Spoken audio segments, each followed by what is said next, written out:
Hey, it's me again. So I was a high school idiot. I mean, I was a real idiot. I studied for one test. I got an A on it. But for the most part, I relied on my native intelligence to get me through. But in my senior year, I discovered that I was interested in learning. I took three classes. One was an English class, one was a philosophy class, and the third, and maybe even the most important class, was a class taught by a guy named Peter Kingsbury that changed my life. Peter Kingsbury taught a class in avant garde film.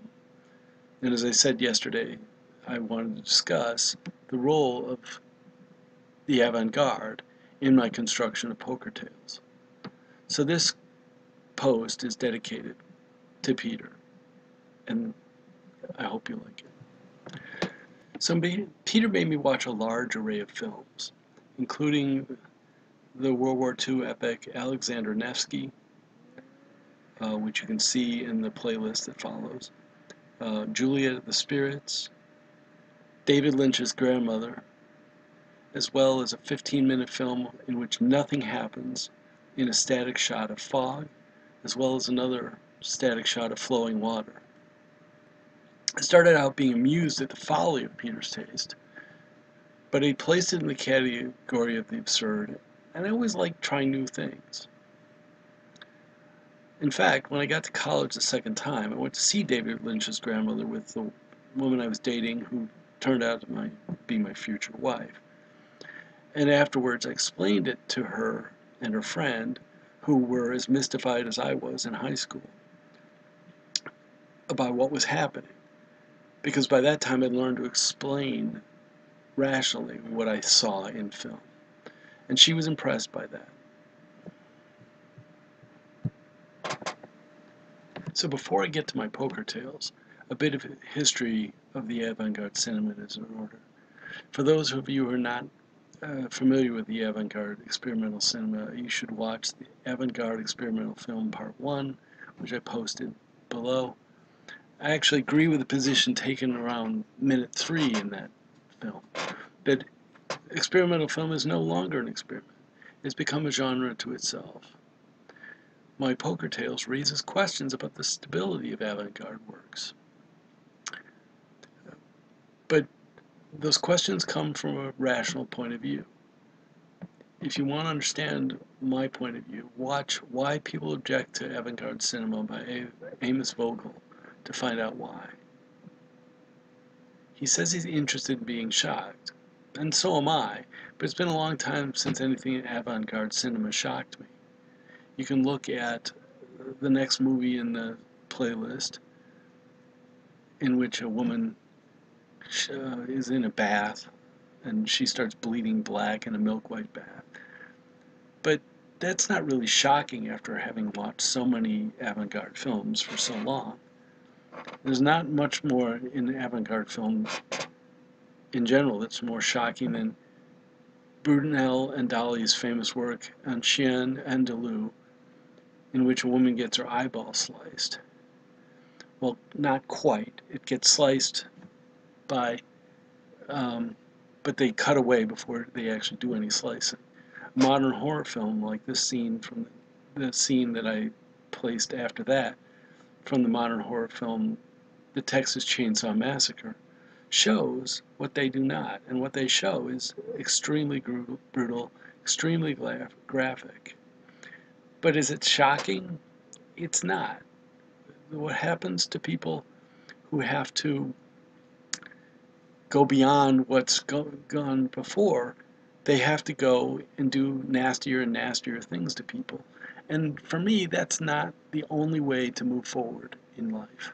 I think it's respectable, but after 100 years now, I think we're over. So my reasons for liking avant-garde film are fairly basic, but they can be explained. I like it because in the 19th century, photography was a new technology. It painted an accurate picture, so that when Matthew Brady, the famous photographer of the Civil War, dead, which you can see in The Dead at Antietam here, That changed painting from its Renaissance roots, which were rooted in perspective. And there'd been a long catalog of professional painters who were very good at, they were called neoclassical painters, who were very good at giving you accurate, lifelike patterns of behavior, representations of behavior. Impressionism came to the fore, and pretty soon all those painters like David, the guy who painted Napoleon's coronation, were on the outs, and the Impressionists came to the fore. If you read, what's that book?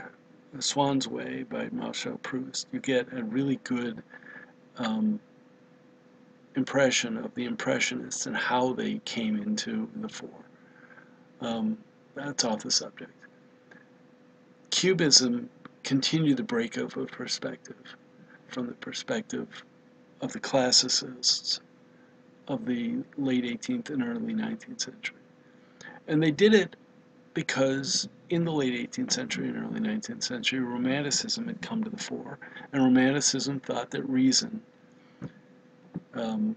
just like the Renaissance perspective, was too limited to capture the entirety of life.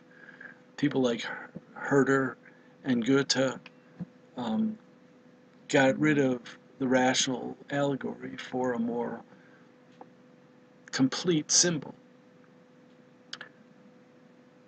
So eventually, avant-garde film took up the more complete symbolic representation of life, rather than simply representing things as they are. In that sense, they took up the mantle of Man Ray, the photographer, who thought that photography could do more than represent the world as it was. And that's exactly what they did in avant-garde film. They took that symbolic sense that you could rearrange things out of their perspective and still have the sense that you were looking at the world. And over time, the world of painting in particular got into more and more abstract senses than they had at the beginning of the photographic or the Impressionist revolution.